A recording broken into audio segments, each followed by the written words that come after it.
And we've got some wonderful announcements to share. We have a special surprise announcement that's not on your order of service, so pay attention to this one because you're not going to be able to back it up there. The Tombaugh Gallery. Today is the last day for the Fire and Fiber presented by the Potters Guild. So if you've made purchases, please pick them up because the artists will be breaking down the show today. They're open over there from 11:30 to 2 today. And we have a call out for instructors for the fall adult enrichment. Classes will be starting in September. The catalog will be going out in August. That means instructors need to respond now with their course offerings. So if you have a special ability that you'd like to share with the rest of us, you can sign up to be an instructor. The forms are available in the library, or there's an electronic form you can send to Sarah Thomas. Deadline for submitting your class proposals is August 10th. Wow, that's my sister's birthday. So please submit them earlier if possible. Women's Spirit registration is here. Women's Spirit 2024 will be held September 13th through the 15th in the lovely mountains of Sacramento, New Mexico. Theme this year is Circle of Women, Together We Grow. Workshops will include yoga, paper stars, line dancing, kumihimo, that's a weaving type thing, and singing meditation. Circle of Women Riders, and of course, hiking. Registration forms are on the UUCLC website under the Members tab, and their paper copies in the library. This event is open to anyone who identifies as a woman and is at least 18 years of age. At past retreats, about half of the attendees have been UUs and the rest are members of the community. So it's a good opportunity to get to know people from both from the church and outside the church. And the UUCLC yard sale news. Interested in joining Katie and Sarah in organizing the UUCLC yard sale? A one-time meeting will be held Tuesday, July 12th at 2 p.m. in the library. Join the camaraderie and help the church at the same time. It's definitely not too late to donate to the UUCLC yard sale. The yard sale date is coming up on Saturday, August 17th. Roundtable. The roundtable meets after church service, currently in the church library and on Zoom. Sundays from 11:30 to 12:30. Education never ends. So, it does for the summer. This is the last roundtable today. Sorry. okay. Last roundtable. This is your last chance to learn something. So today it's the 6 pillars of brain health. Dr. Joan Crowley, program chair at Las Cruces AARP, will present this talk designed to help people understand that it's never too late to take charge of your brain health. She will also educate people about the 6 pillars of brain health and discuss practical brain-boosting behaviors. Again, that starts at 11:30, so you got time to get a little snack after church and then go over to the library.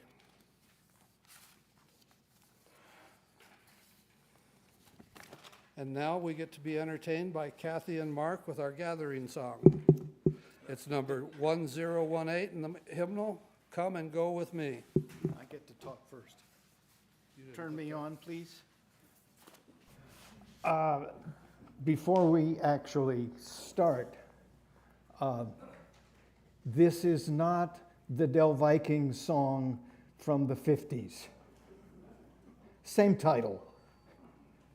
This is the only song we're going to be doing from any of the hymnals. So if you picked up one, know that we're doing just verse 1, 4, and then 1 again. The songs this week are designed to put you in a rest, relaxation, and or vacation mode. Okay? And many of them you will know. There are some that we want you to sing along with, and any of the others you're welcome to sing along with. This song was chosen for its title primarily. okay? Because we want you to go on this trip with us. Are we ready? Yep. Make Please me rise shout. in body and spirit and join us in singing it. The lyrics are on the screen. Come go with me to that land. Come and go with me to that land. Come and go with me to that land where I'm bound. Where I'm bound. Where I'm with me to that land. Come and go with me to that land. Come and go with me to that land where I'm bound. There'll Be singing in that land. There'll be singing in that land. There'll be singing in that land where I'm bound, where I'm bound. There'll be singing in that land. There'll be singing in that land. There'll be singing in that land where I'm bound. Come and go with me to that land. Come and go with me to that land. Come and go with me to that land where I'm bound, where I'm bound.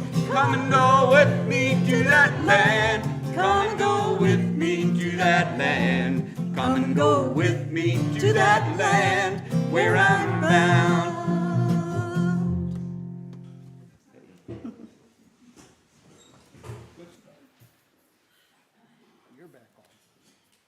All right, thank you very much. That was wonderful. So does everybody know what day it is?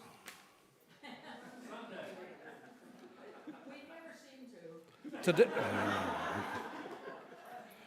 well, today is National Meteor Watch Day. Even though this day does not fall during one of the annual periods of frequent meteor showers, someone decided that this was an appropriate day for searching the night sky for shooting stars. Today is also known as Social Media Day. Mike has us all hooked in already. Your children and grandchildren need no encouragement to embrace this technology. But the rest of us can celebrate this day by exploring Friendster, MySpace, Facebook, X, Instagram, Snapchat, Tumblr, YouTube, or coincidentally, today is also OOTD Day. That is Outfit of the Day Day. Now we're right. Participants are encouraged to put on their favorite outfit, take a selfie, that's where you take a picture of yourself with your phone, and post the photo on, you guessed it, your favorite social media platform. So after church today, we all need to climb into our favorite outfit, take that picture, and then figure out how to upload it to some kind of social media. Ask a youngster to help you. Now, tonight you can take a ride away from the city lights, lay back, enjoy the evening sky, and if you're lucky, you'll see a shooting star fly by. Make a wish. So did anybody go out before sunrise yesterday morning to see the planet parade that was all lined up in a row? No, Rich? I thought you'd be the one that would be out there. Not early in the morning. Oh. So good morning and welcome to the Unitarian Universalist Church of Las Cruces. We welcome those of you who are in our sanctuary this morning, especially the children, and those who are joining us via streaming technology. Our service leader is Reverend Rod Thompson. Catherine Massey is our director of music, and our music today will be provided by Cathy Cox and Mark Sukontarak. Kelly Ingram is our director of religious education. Assisting us are Elwin Nunn on camera, Claire Neal Wallace on audio, and Mike Yazko created our slides, manages our technology, directs our service, and handles our YouTube connection, a man of many hats. Our greeters today are Lucy Silva, Janet Pitt, and John Seeley. Hospitality is offered today by the Caring Committee and the Moonshadow Covenant Group. We are all delighted to be with you today. Unitarian Universalism has no creed or dogma, no capma either. We are a covenant-based church, meaning that we agree to live in relationship with each other according to the Unitarian Universalist principles and our congregation's covenant of right relations. We embrace diversity in all its forms. Everyone is welcome. You can learn more about our church at our website, UUCLC.org. If you're visiting us today, we'd like to meet you. So if you're in the sanctuary, please raise your hand, rise in body or spirit, and I'll bring the mic to you. Please introduce yourself, tell us where you're from, and share your inspiration for visiting our church today. Do we have any visitors in the sanctuary this morning? Yay, welcome.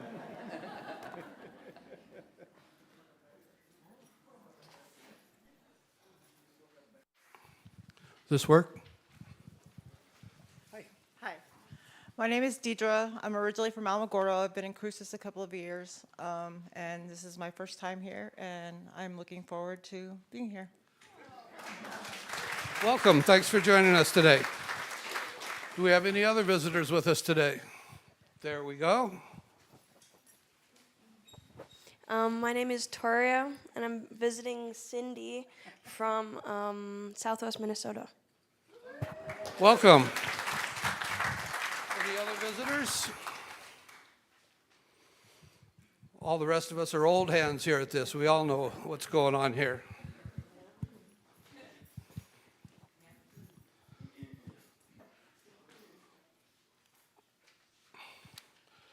Okay, thank you. Oh, I can switch this off and go back to the real world here. Thank you. We're very pleased that you have joined us today for our service. Please fill out a visitor's card in the lobby or leave your email in the YouTube comments so we can invite you to other services and activities at the church. If you are a shy visitor but are curious about our church, please feel free to fill out a visitor's card in the lobby and you'll receive the same invitation. Now we invite everyone to join us after service for coffee and conversation in or outside the RE building just down the breezeway. You talk on light. Okay, so we're ready for our chalice lighting. Welcome, all who seek renewal in a weary world. Welcome, all who come with love and energy to share. Welcome to those who worry for the future. Welcome, each one who is grateful for today. Know that in this place, you are not alone. In community, we share our strength with one another, and we keep the flame of love burning bright. Know that this place, responsibility is shared. Here, tradition holds us, ancestors shine a light from the past. Here, the young lift up their bright faces and beckon us onwards. Take my hand, and we can go on together. I guess I'm going to be over here this time.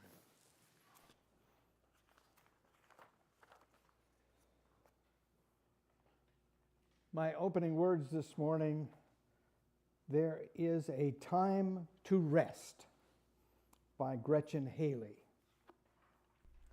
There is a time to let go of the resistance, the steadfast march, to complete the to-do list for parents and activities and for all who love this life, these people, these mountains, this sky. There is a time to rest and to trust the world will go on, filled with partners at the ready for all of us, splitting shifts on this project of building and healing, tending and turning. Breath and being require their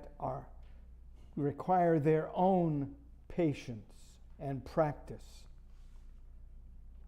their own attitude and attention. And the heart needs time for becoming stronger after the shattering, the opening wider, the learning to love more and again. Come into this place, study stillness and joy. Know your belovedness like a memory calling out from the center of your being, connecting every little piece of everything to everyone and to all of us. Feel, hear gratitude rising and praise for the change to everything. Again, this day with hope. Come, welcome to this celebration of life. I invite you now to stand as you're willing and or able to join in the saying of our covenant and then singing the doxology in English and in Spanish. I choked on love. To quest the truth is our sacrament, And service is our prayer. to dwell together in peace, to seek knowledge and freedom, to serve others in the community, to the end that all souls shall grow into harmony with creation. Thus do we covenant with one another.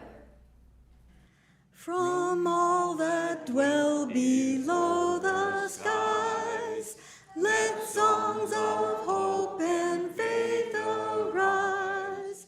Let peace, goodwill on earth be sung, through every land, by every tongue. De todos bajo el gran sol, surja esperanza, fe, amor, verdad, belleza, la canción de cada tierra, cada voz.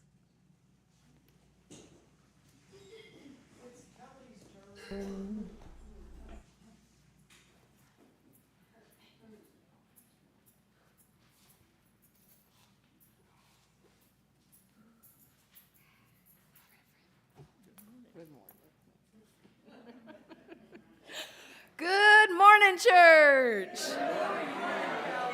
All right. I am loving all of the wonderful outfits this morning.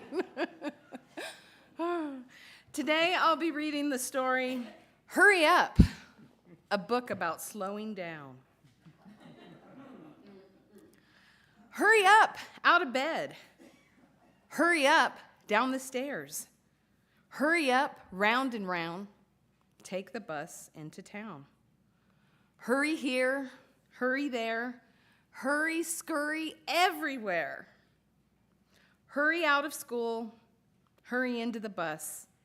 Hurry, hurry if you want to win. Hurry so you'll reach the top. Hurry, hurry, hurry, stop. Slow things down. Take a break. Look around, for goodness sake. Breathe it in, blow it out. This is what it's all about. Make a wish, take a walk, listen to the forest talk. Go explore, make new friends, find out where the rainbow ends. Count the stars, easy does. Marvel at the nighttime bugs. Mosey home, stretch and yawn. Race is off and rest is on. No more fast, slow instead. Dreams and lazy days ahead.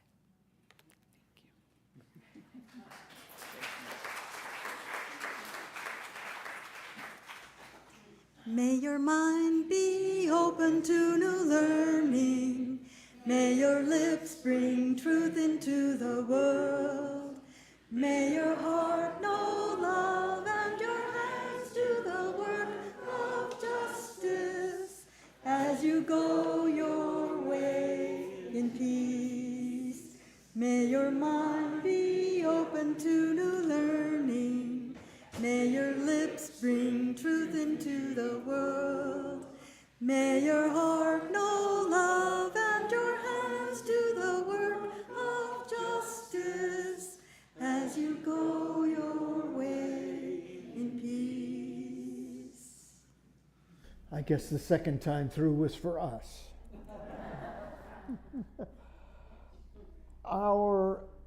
Well, it's hard to call it an opening song since we've been 15 minutes into the service already, but we're going to sing anyway. Most of you, or many of you, know this song. Cathy's going to sing the verses. If you know them, you're welcome to sing along, but we hope everyone will sing the choruses, which will, of course, be on the screens. Are we ready? Okay. Yesterday a child came out to wander,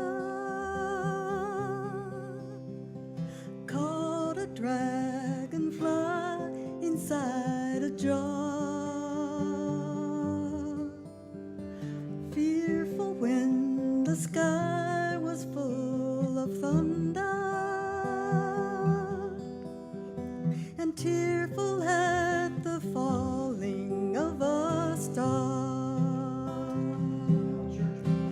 And the seasons they go round and round, and the painted ponies go up and down. We're captives on the carousel of time. We can't return, we can only look behind from where we came, and go round and round and round in the circle game. Then the child moved 10 times round the seasons, skated over 10 clear frozen streams. Words like "when you're older" must appease him, and promises of someday make his dreams. And the seasons they go round and round, and the painted ponies go up and down. We're captive on the carousel of time. We can't return, we can only look behind from where we came, and go round and round and round in the circle game. 16 springs and 16 summers gone now. Cartwheels turn to car wheels through the town, and they tell him, "Take your time, it won't be long now, till you drag your feet to slow the circles down." And the seasons they go round and round, and the painted ponies go up and down. We're captives on the carousel of time. We can't return, we can only look behind from where we came, and go round and round and round in the circle game. So the years spin by, and now the boy is 20. Though his dreams have lost some grandeur coming through, there'll be new dreams, maybe better dreams, and plenty, before the last revolving year is through. And the seasons they go round and round, and the painted ponies go up and down. We're captive on the carousel of time. We can't return, we can only look behind from where we came, and go round and round and round in the circle game. And go round and round and round in the circle game.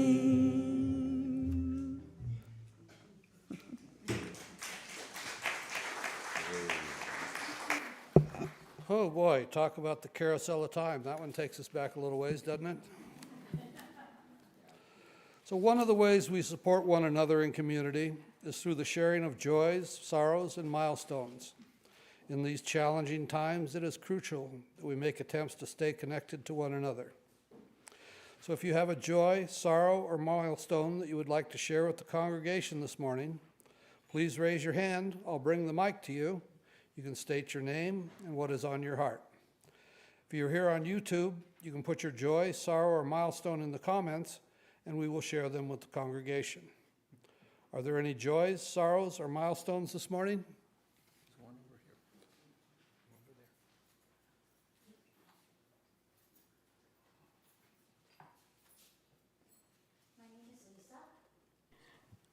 there. Are we on? Thank you. And I have not one joy, but two. After 147 applications, I got a job. I'll be working at Good Sam's as a caregiver. And I also met a new lady friend. And she has decided she wants to be my girlfriend.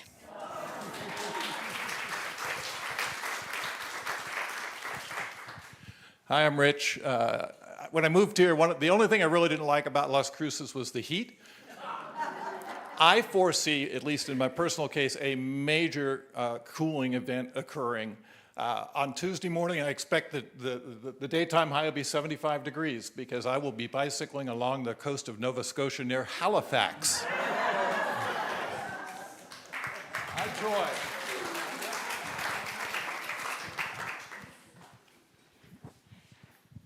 My joy is having Toria with me.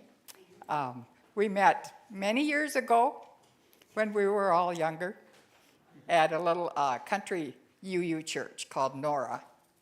And then we moved to a little bigger church, Mankato UU. And now I've got her here for a while, and I'm thrilled.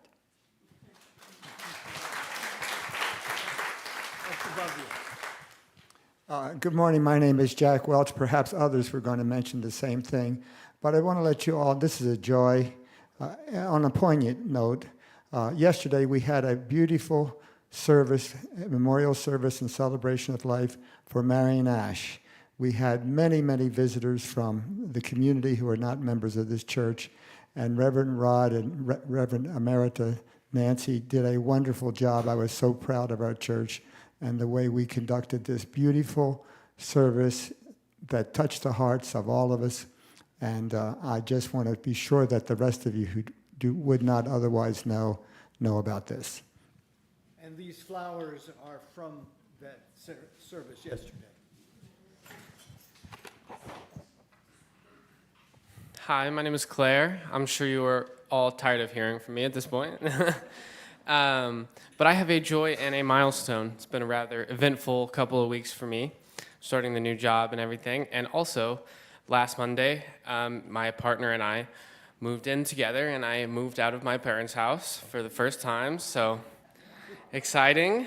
Still got a lot more furniture to move this week, but exciting stuff, and I'm excited about it.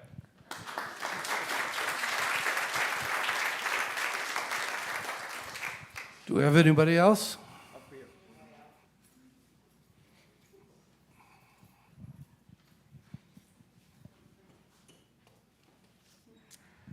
I'm Jenny Herrick, and I'm glad to be back in church.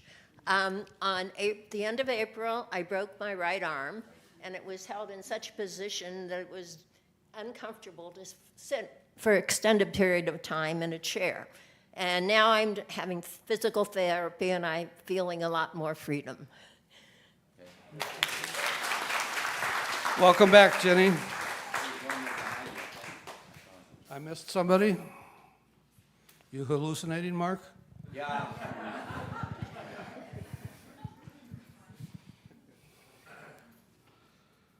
Do we have anybody on YouTube that we need to share with there? Nope.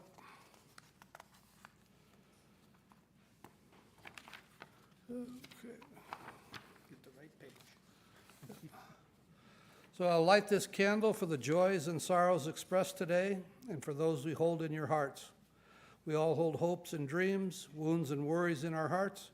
Remembering this, let us treat one another with patience and love. I'll put it back where you're lighting.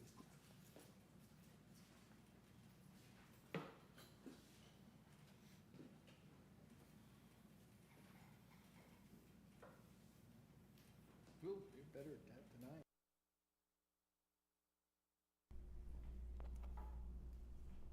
Oh, I think I'm next. Oops.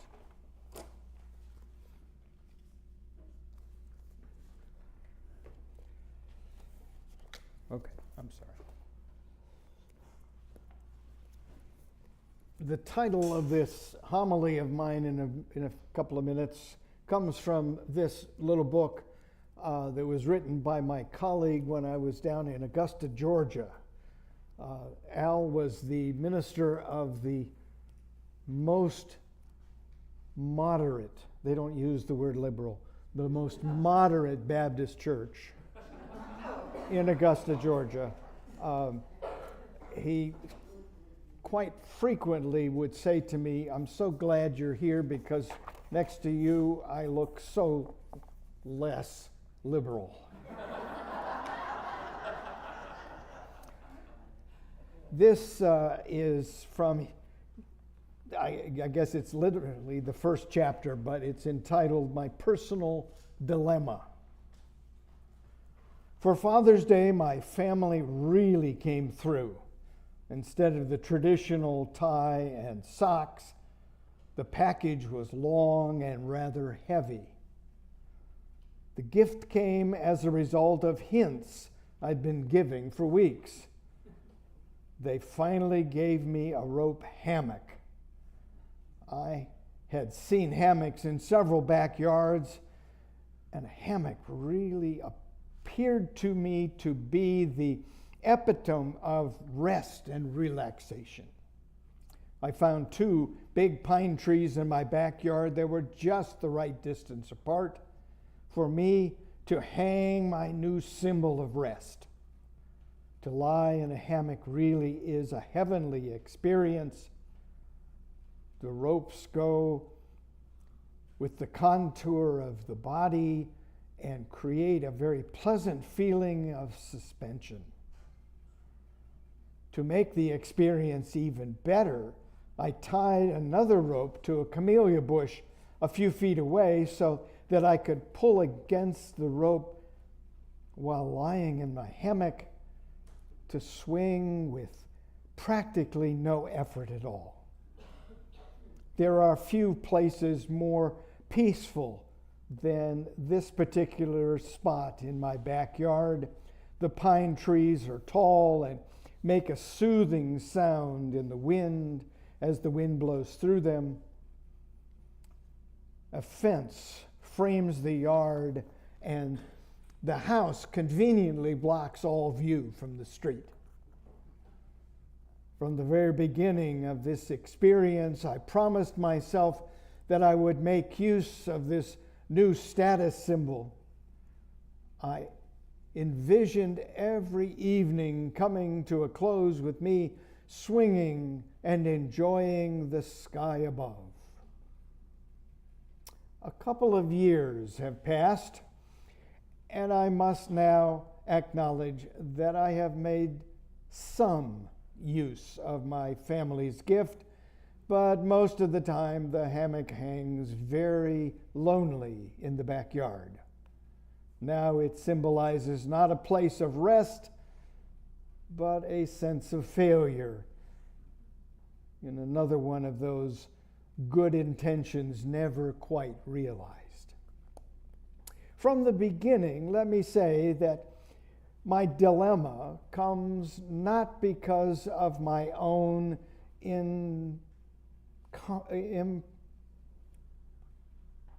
I can't even read his writing, and it's in type. My own importance, nor abnormal demands placed upon my life. I have no more responsibilities than anyone else that takes his or her profession seriously. So I cannot blame my poor discipline of rest on external demands. The problem is much deeper and considerably more personal. Some other experiences in my life have become symbolic of my futile attempts to learn how to rest and relax. For example, I have tried to make better use of Saturdays as a day to relax and rest. Saturdays have always been special days for me.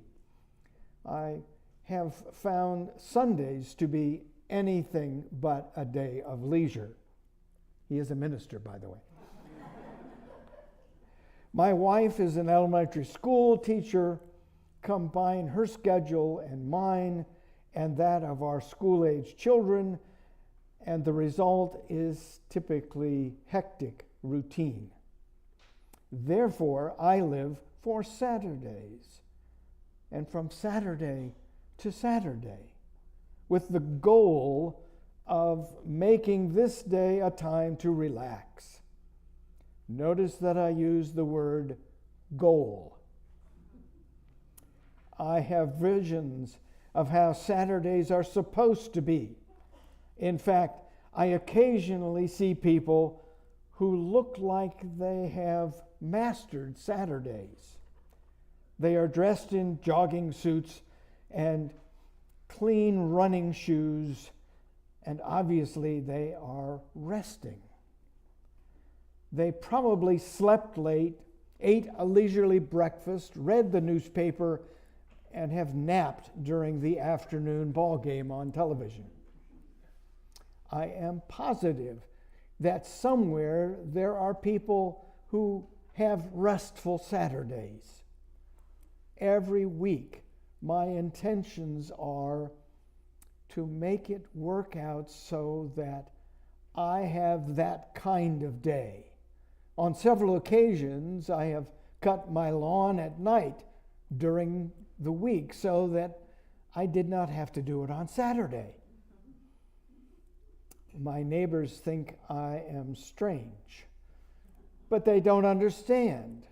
They just don't realize I am doing all of this so I can rest on Saturday and have a nice, relaxing day and wear my jogging suit and my running shoes. One point at which my neighbors really questioned my mental health was the night I decided that if I could get the shutters painted on the front of my house, I could have all day Saturday to wear my jogging suit and lie in my hammock. So I brought out my long extension cord and a light and painted my shutters between 11 p.m. and 1 a.m. A couple of weeks later, my next door neighbor handled the matter very well when she said that she noticed I had really been working hard on the house. She added, "You are really energetic to be painting at night."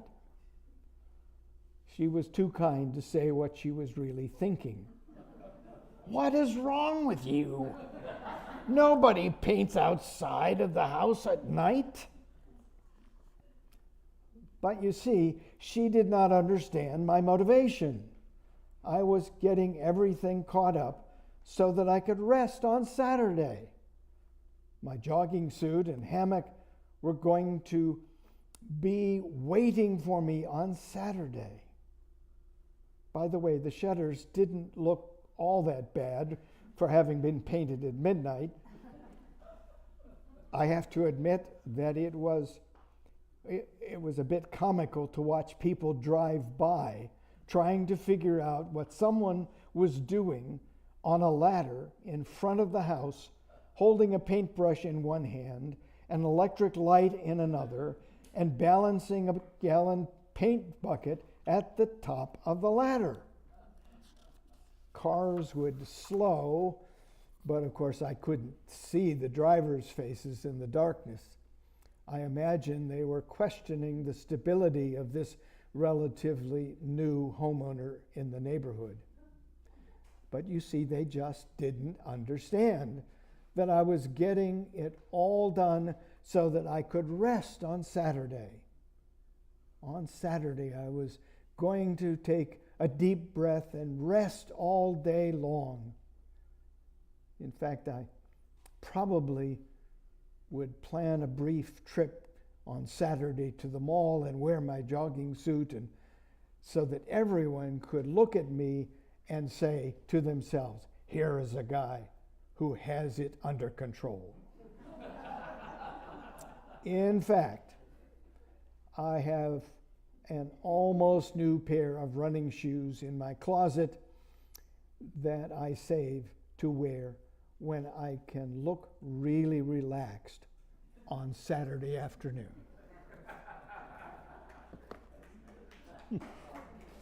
Oh, help me, let's sing. I'm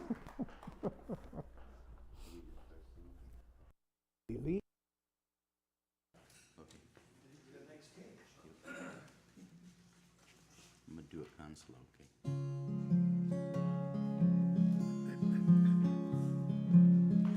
What a day for a daydream. Daydream. Was made for a daydreaming boy. Daydreaming boy. And I'm lost in a daydream. Daydream. Dreaming about my bundle of joy. Bundle of joy. And even if time ain't really on my side, it's one of those days for taking a walk outside. I'm blowing the day to take a walk in the sun, and fall on my face on somebody's new mown lawn. I've been having a sweet dream. Sweet dream. I've been dreaming since I woke up today. The star in me and my sweet dream. Sweet dream. 'Cause she's the one that makes me feel this way. And even if time is passing by a lot, I couldn't care less about the dues they say I got. Tomorrow I'll pay the dues for dropping my load. A pie in the face for being a sleepy-bull toad. Sleepy-bull toad.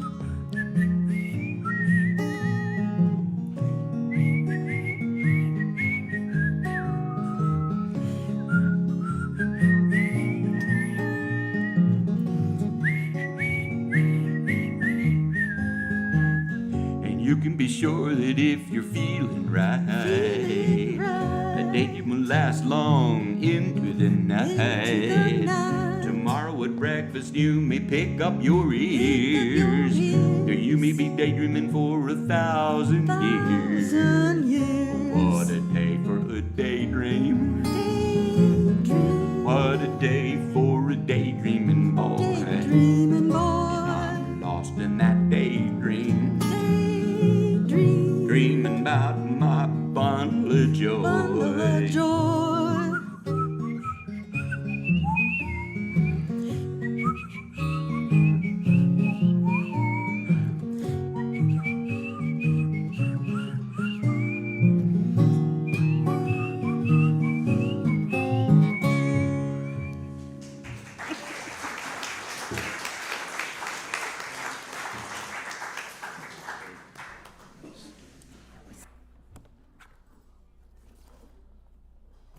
By the way, Jack, I have something for you.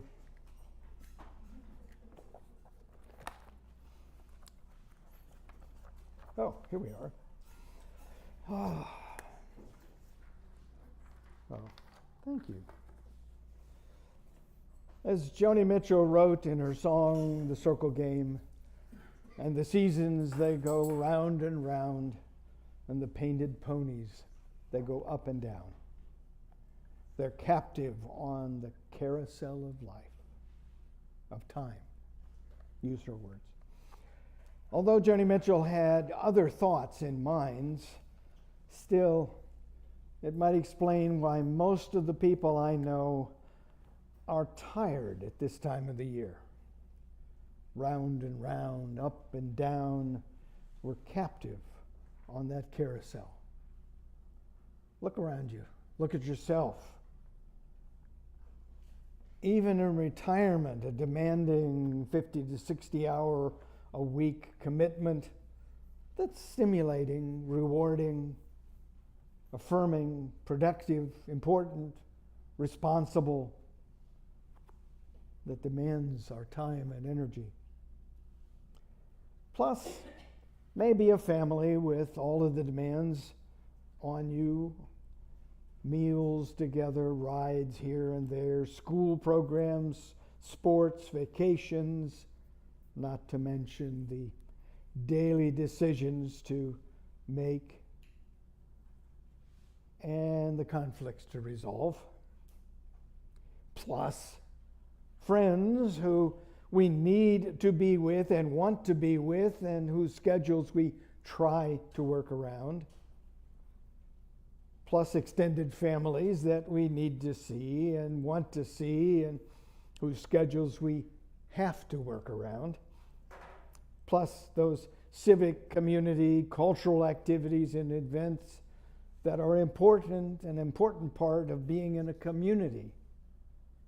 It's wonder any of us have a chance and have time to get to church.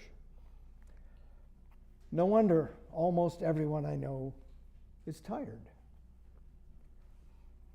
That's what I want to talk about this morning, because it's not healthy, physically or spiritually, to be tired all the time. Native American wisdom holds that the bow that is always bent will cease to shoot straight. And of course, legendary football coach Vince Lombardi said to his players, "Fatigue makes cowards of us all." I know from personal experience the results of being tired. It was a Sunday night after officiating at a swimming meet all day in the sun, as it was in Ohio, so it wasn't quite the same sun, but it was humid, and going to work in a factory at 11 p.m., expecting to work all night. It was there that I injured my hand and put myself in the hospital for the next 6 weeks.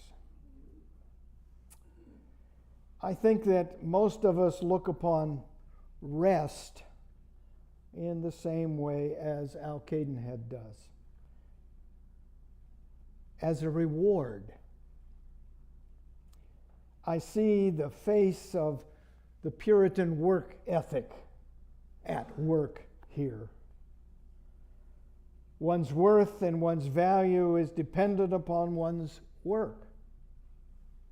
Rest is laziness. Work is the only legitimate use of one's time. So even when you're retired and not working at your job, you are still supposed to be productive. My first wife, Nancy, under the supervision of her puritanical grandmother, had to learn how to read a book while practicing the scales on the piano at the same time. It was the only way she could engage in a leisure activity, reading, while she was doing something productive. I have probably now stated the problem adequately. In fact, contemplating all the work that has to be done around my apartment is enough to make me tired just thinking about it. Besides, work tends to expand to fill the time available. There's always something more to be done. So maybe it is time for a definition of rest. According to the dictionary, rest is the act or state of ceasing from work, activity, or motion. The ease or refreshment resulting from the cessation of such activity. I kind of prefer the interval of silence in music or the definition of rest. But rest can also be a verb. To refresh oneself by rest, to become, or remain temporarily still, quiet, or inactive. That is the kind of rest that we are all looking for, I guess. Rest at the end of a job well done, with nothing to distract us, with nothing to interrupt us, with nothing to interfere with our Saturdays. The rest of the just, the good, the organized. But the definition may be part of the problem. If we see rest as inactivity, being still, quiet, or inactive, no wonder there is always something that interferes with our Saturdays. No wonder we have to leave home, take a vacation to rest. Although my parents, when they went on vacation, stopped at the same place every time, and they had a complete schedule. Never mind. I would like to suggest rest can also be doing something rather than inactivity, like playing my tub. I know that sounds like a paradox and contradicts what I said earlier, but I don't think that rest always equals relaxation. Rest is broader than that. Rest is intentional. Rest is striving for simplicity. As Henry David Thoreau said, simplify, simplify, simplify. And I know how we live our lives is our choice. If we're going to rest, we must take responsibility for our own rest. Here are some simple suggestions we might choose to follow. 1, don't take yourself too seriously. The world doesn't hang on our shoulders, even though sometimes we think it does, or at least should. 2, learn to trust the process of life. Learn to trust that it's going to come out all right. 3, life is simple. We just work overtime to make it complicated. Remember that imperfection is hereditary. It is part of being human. And just think of the joy our imperfections give to others. 4, learn how to relax in a house or a yard or an office that is less than perfect. And 5, learn to be. Sometimes allow yourself to just be.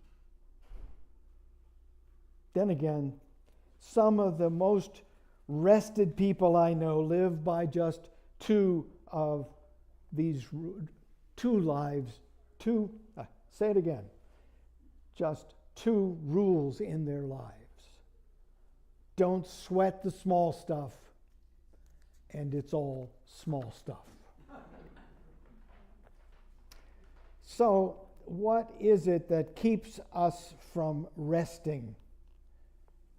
Consider first the rush to get away from ourselves. Without the press of things to do, people to see, places to go, we are stuck being ourselves and dealing with who we are and what we think and how we feel, all of which comes crashing in upon us when we slow down enough to rest. So we keep going and going and going. What is it that keeps us from resting? Our desire for everything to be done right, which is often defined as my way. Since we are the only ones we can trust to really do it right, then obviously we have to do it ourselves. And we can't rest until we do. What is it that keeps us from resting?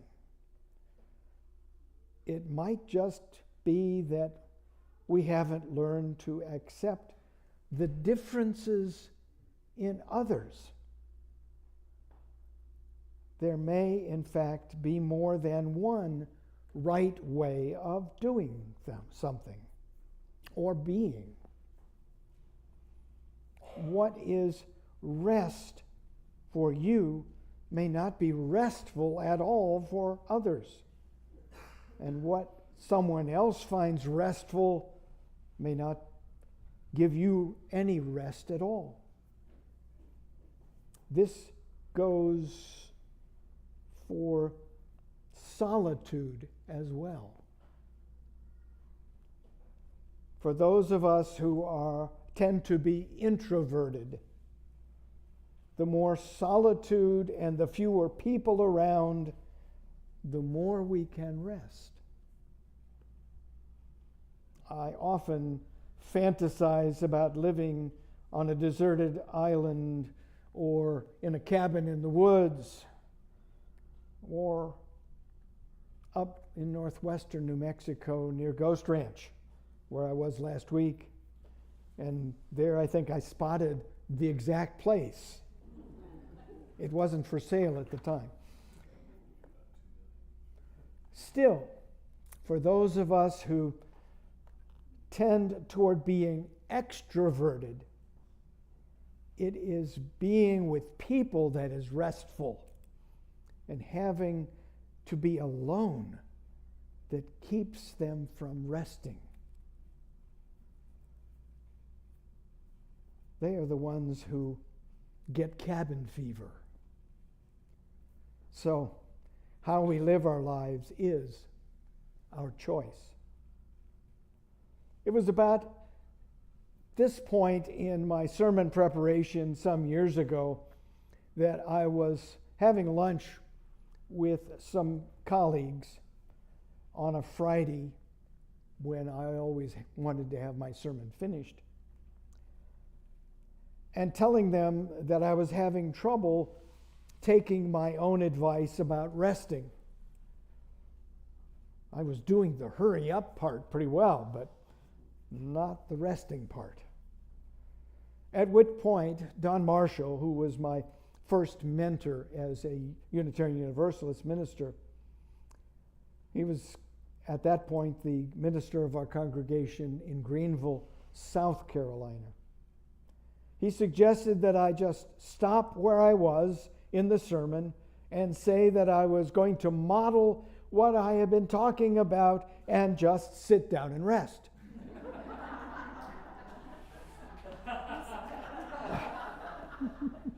I might have done that, except that on the drive home I realized that all I had been doing so far was taking Al Cadenhead's idea, though without the Baptist religious context he had put them in.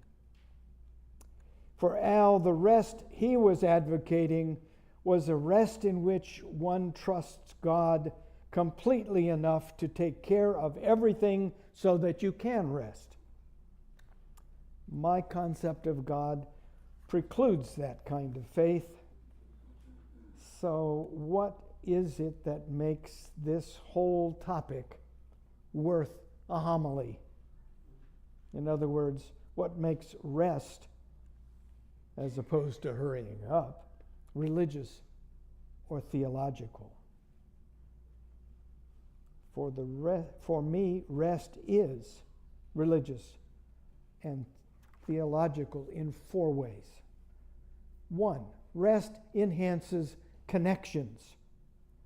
If we stop working, running around, we have a better chance of seeing and appreciating what's around us and realizing our connections to the people around us as well as the rest of creation. Connectedness is a theological concept for me. Second, rest is religious because it enhances mindfulness. When we are living according to mindfulness, we don't stop doing things. We continue to do what we are doing, but with our minds fully on the task.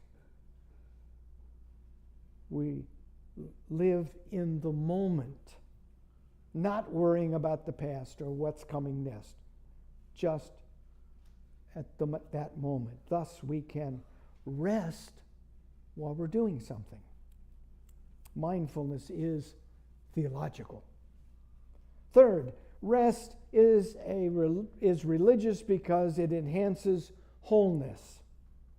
Rest renews the body, the mind, the spirit, not as separate parts, but as a whole, making us more completely human.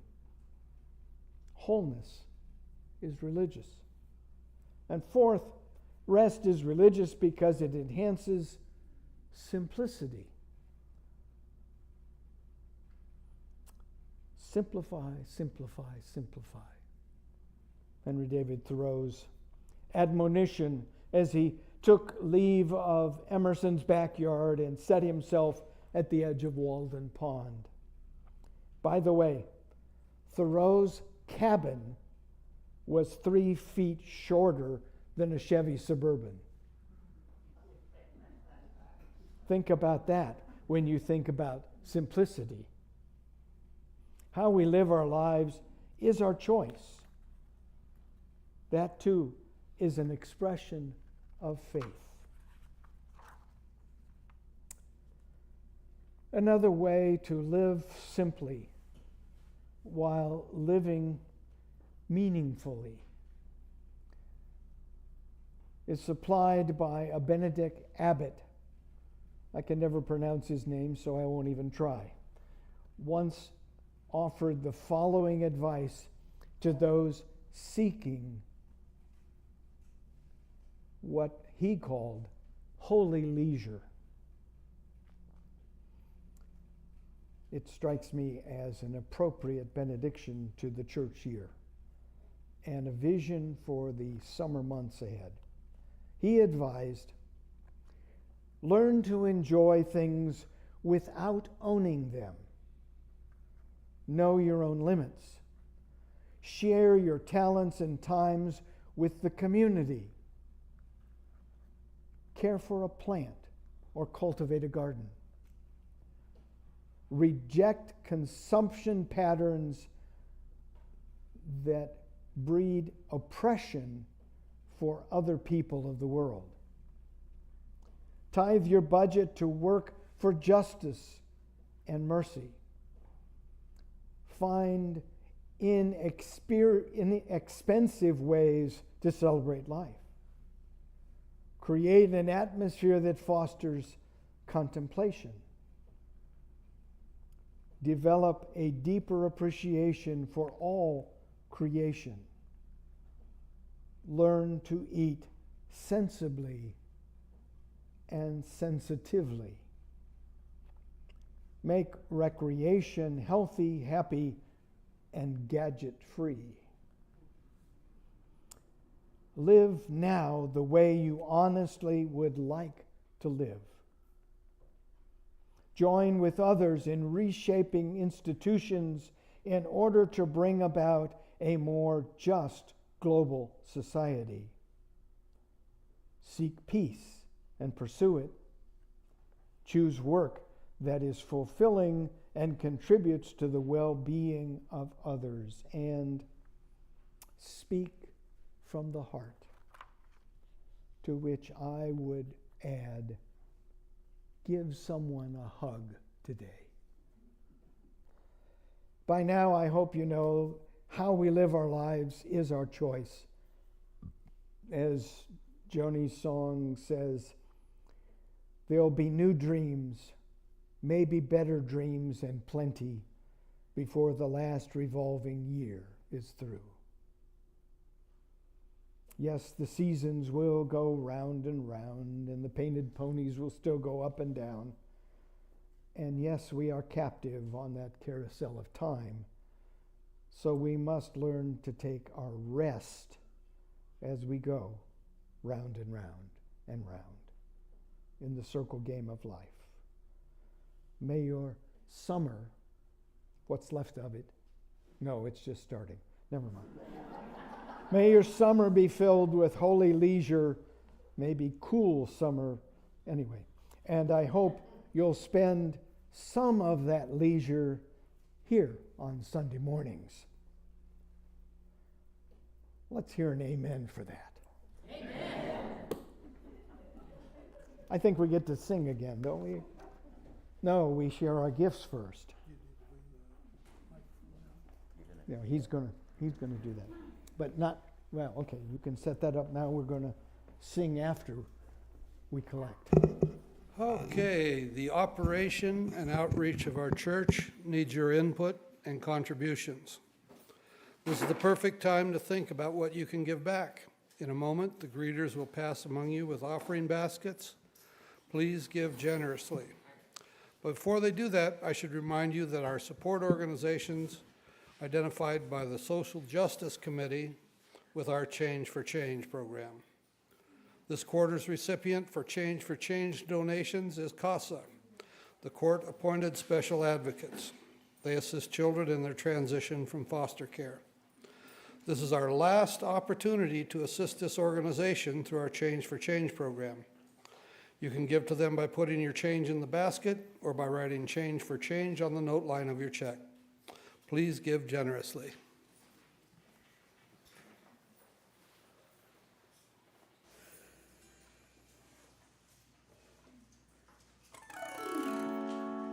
It's a lazy afternoon, and the beetle bugs are zooming, and the tulip trees are blooming, and there's not another human in view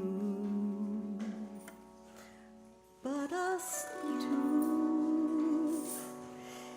It's a lazy afternoon, and the farmer leaves his reaping, in the meadow cows are sleeping, and the speckled trout stops leaping upstream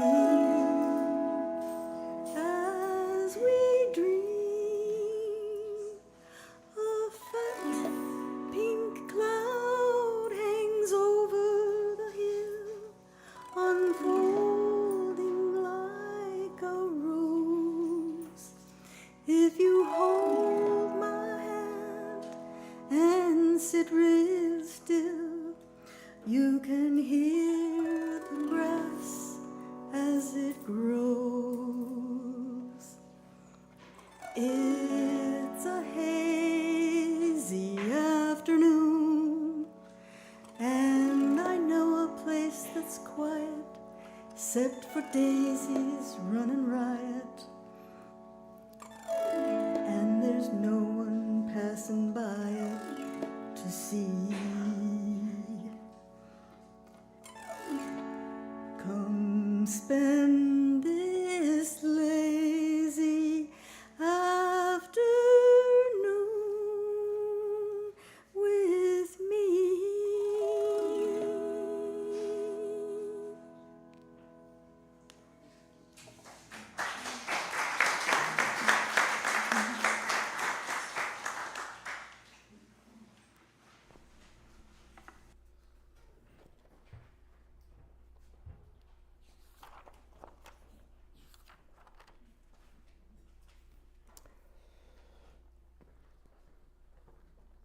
I'll let you guys do your things first.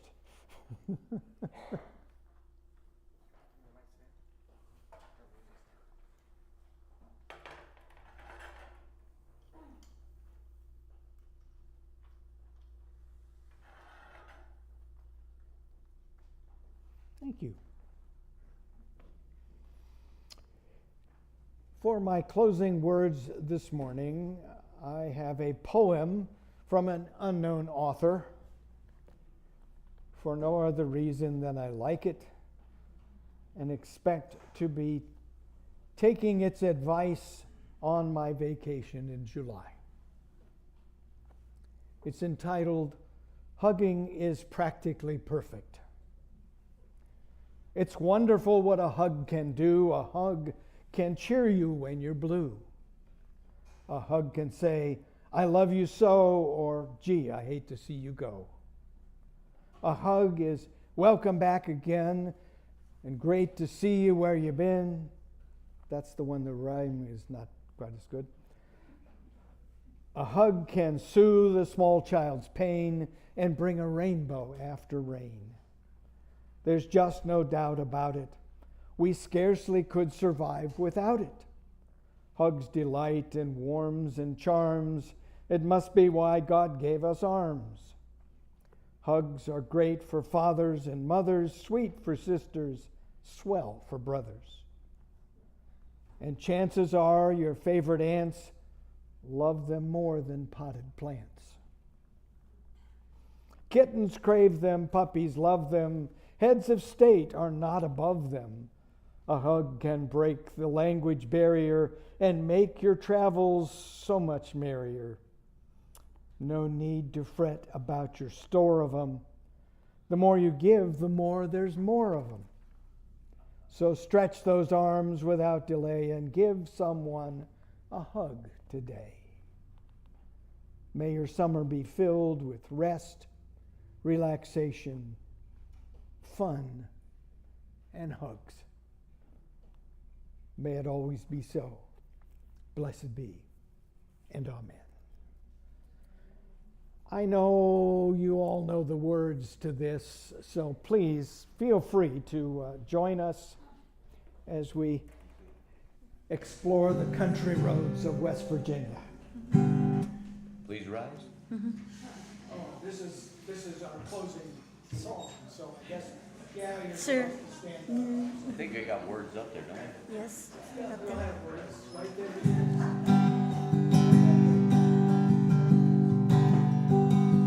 Almost heaven, West Virginia, Blue Ridge Mountain, Shenandoah River.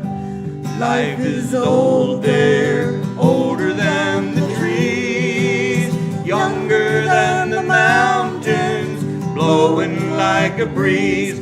Country roads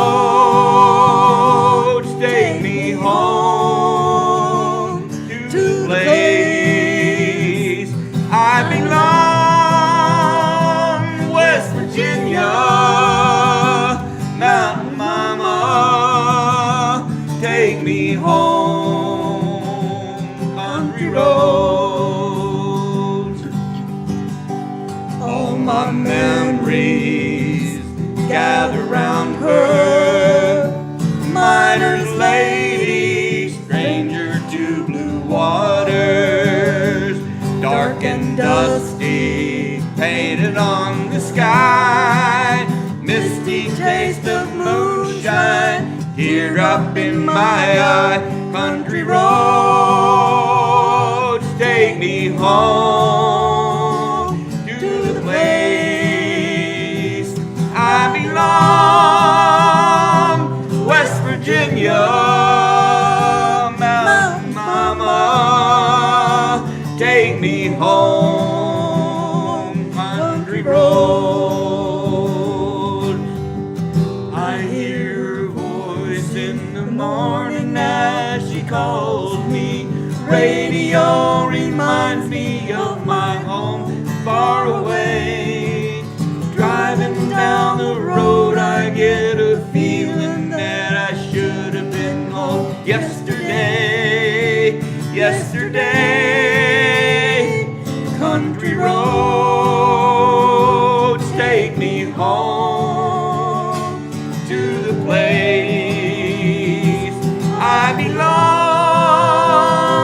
West Virginia, Mountain Mama, take me home. Country roads, take me home. Country roads, take me home. Country roads.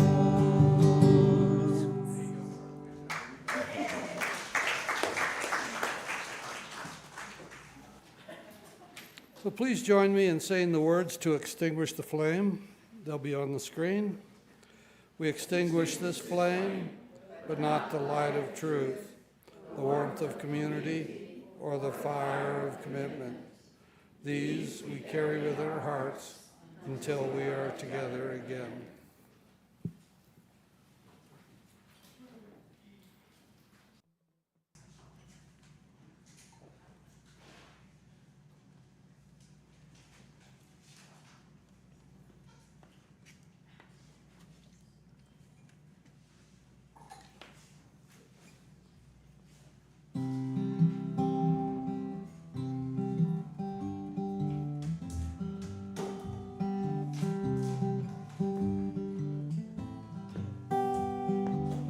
Slow down, you're moving too fast. You got to make the morning last. Kicking down the cobblestones, looking for fun and feeling groovy. Ba-da-da-da-da-da-da-da, feeling groovy.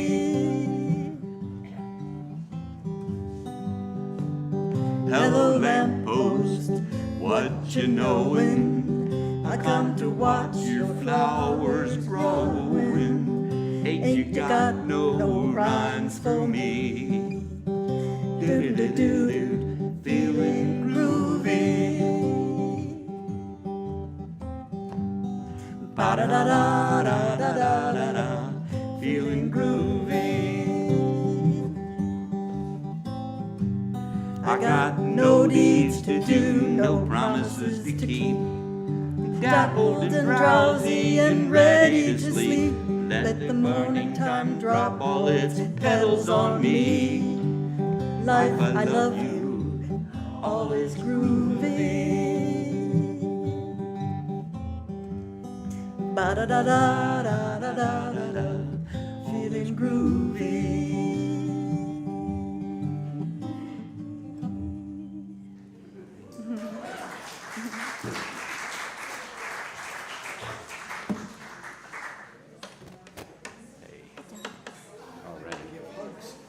Yes, you need to take your advice.